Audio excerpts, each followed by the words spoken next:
Let's take a look at how we can run a CMA and customize a text box for a more professional look. We're in MLS. We're going to search residential and quick.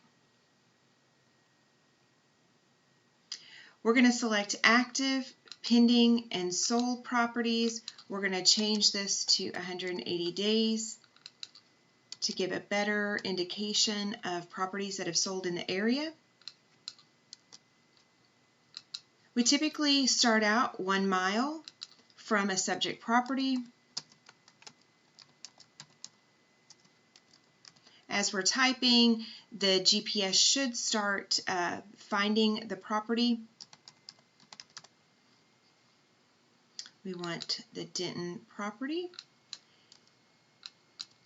From here, we're looking at the square footage, typically 200 square feet smaller, 200 square feet larger.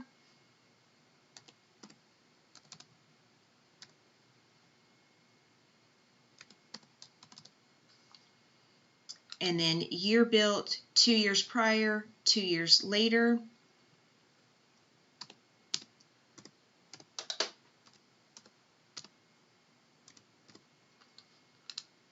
Within 1 mile, it shows 3 matches. We want to see if those 3 matches are sold properties. So we have 2 sold, 1 pending. So now we need to go back to our criteria, go out 2 miles and see if we have any additional matches, which we do not. So let's go out 3 miles. We have 7 matches. So as long as we have 3 sold to give us a good indication of a good CMA. We're going to put a check mark next to all of the boxes. So if you select the check mark at the top, it'll select everything. The reason I want to include pending, or if there were any active properties, is to have that conversation with my seller that there's competition within a mile radius, 2 mile radius, 3 mile radius. Again, it's just an indication to let them know what the competition's like in regards to the surrounding area. From here, we're going to select Quick CMA. As the market analysis generates, we have our CMA here. We're going to download it.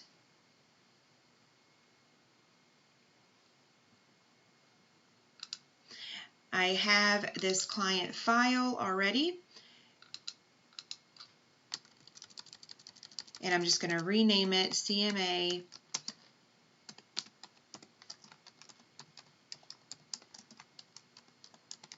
and then the property address, and then the date that I am running it, so that way, because there are other CMAs in the file, I want to make sure that I am pulling the correct one.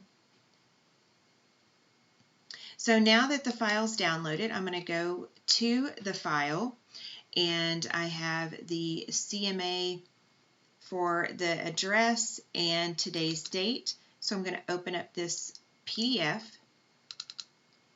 And again, I'm showing you how to add a text box so that it looks more professional whenever you are having your listing appointment. So I'm going to shrink this down, and then I've got edit selected, and then a text option over to my right. And then down at the bottom, I'm going to click on my document, and from here, I'm going to type in the property square footage is 1996 square feet, and then I'm going to look at the average right here and the average price per square foot. So I'm going to click back over into my box. So we have average. The price per square foot is $144.82. Multiply that by your subject property square footage, and then you're going to calculate that number.